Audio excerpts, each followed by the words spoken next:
Dream sequence. I woke up submerged in violet-tinted water. The water glittered and sparkled as if it were pervaded of tiny crystals. I could breathe and see in this water. It felt odd to be able to do this, but I didn't really mind. I kicked my back legs and swam up onto the surface. Air filled my lungs and I tossed my head around to look at my surroundings. Nothing. Anxiety clawed at my stomach, but I didn't have that stop me and began viciously patting and scratching the water to swim me forward. The water started to flow more aggressively and threw me backwards. I launched myself more up into the air to keep myself afloat before it had smashed me down back into the water. Suddenly, I lost my ability to breathe underwater and choked. My throat burned and I needed air. The sea faded into a black before my eyes, but I didn't feel like I was falling back deeper into the water. I took a glimpse under me and saw a cat in the distance. A sense of familiarity nipped at me. The cat was swimming upwards towards me until they got up to my level. We locked eyes, and then I knew who it was. Mud Fern.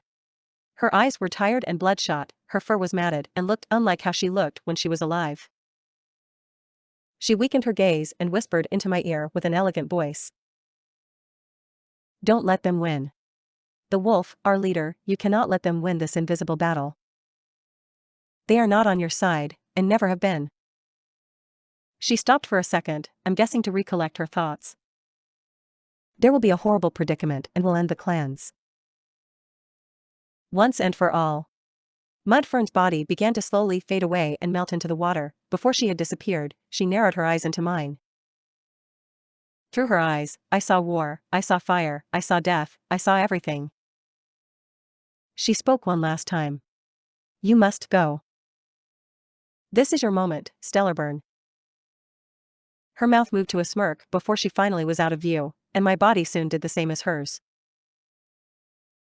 Out of dream sequence. I woke up gasping for air, my head ripped up from the warm ground, and I looked around my surroundings. I was still outside by the waterfall as I was before I had fallen asleep.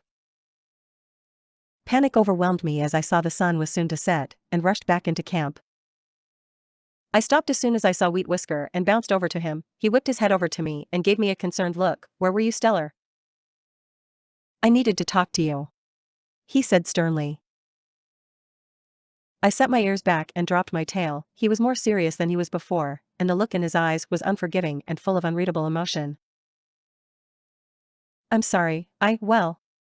Everything came back to me. I can't just tell him I was napping by the waterfall, or that I had saw him murder Mudfern. Or could I? He huffed and shook his head. Never mind, I'm going to the Moonstone tonight to speak with StarClan. He smirked. Remember when you were talking to me about your dreams? I glanced back at him and returned the smile. Yes, I do. I mewed back joyfully. I'm gonna ask StarClan about them. I'll let you know as fast as I can, alright? He reassured. The negative emotion had left his eyes within seconds. It made me feel odd just how fast he forgot and didn't care about murder. Has he always been like this? Have I always been friends with a murderer and never recognized the signs? I took a sharp breath in. All right. Thank you, Wheat Whisker. I tried to fake my happiness and kept my smile. He nodded and continued his way to the medicine cat's den. A kit bounded their way towards me. It was Owl Kit. The kit's eyes were full of sadness. She sobbed and pouted. I can't find my mommy, she yelled at me. Guilt built up in my stomach. I didn't know how to tell her that I had seen her mother get murdered. She has already been through enough, but it would be better if I told the truth. I looked over to the side nervously. Mudfern is dash. Before I could get my words out, Daystar raced to my side, hunting. She is hunting, and told me that she thought you were grown up enough to be left by yourself, like a big, strong warrior. Alkit seemed to believe it at first, but a questioned look still lingered in her eyes. She didn't tell me she was going. Anxiety nagged at me even harder. Alkit really didn't get to say goodbye. She has no idea what happened, or what I've seen.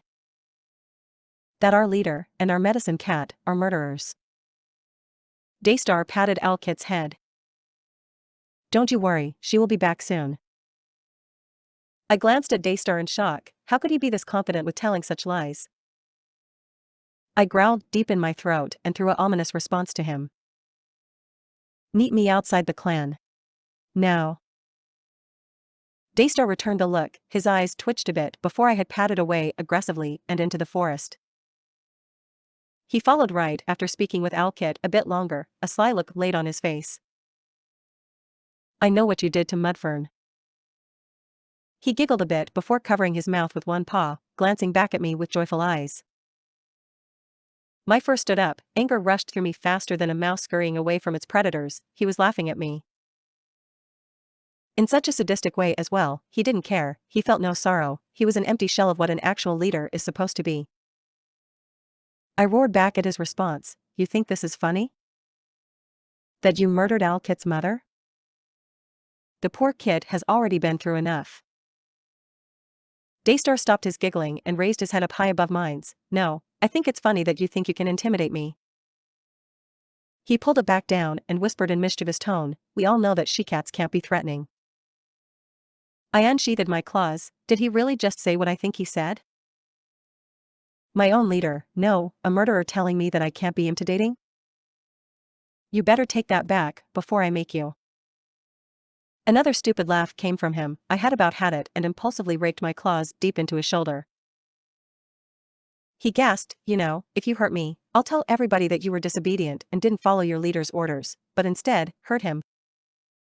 Because you don't know how to control your own emotions. Blood rushed to my paws and my head. I was aching to just kill him right now, but I wanted to say one last thing. I'll tell the clan that you murdered Mudfern and that you're a sick and twisted leader. I trusted you, I looked up to you. Feelings poured out of me like a rushing and uncontrollable waterfall, and you got Wheat Whisker into this Oswell. You not only hurt Alkit, but you hurt your entire clan. You are not my leader, you are nothing to me. Daystar pounced onto me and slammed my head against the hard dirt. I felt heavily dizzy and couldn't see clearly. You wouldn't dare. That she-cat insulted you, and she is no help to our clan but a nuisance. I got rid of her to help us. Why are you hurting me? Ecstasy ran through my flesh and bones. I had never felt this way before, especially when it came to murdering another cat. I never thought I would even bring myself to do this, but this is for our clan and its future. I'm doing this for a good reason.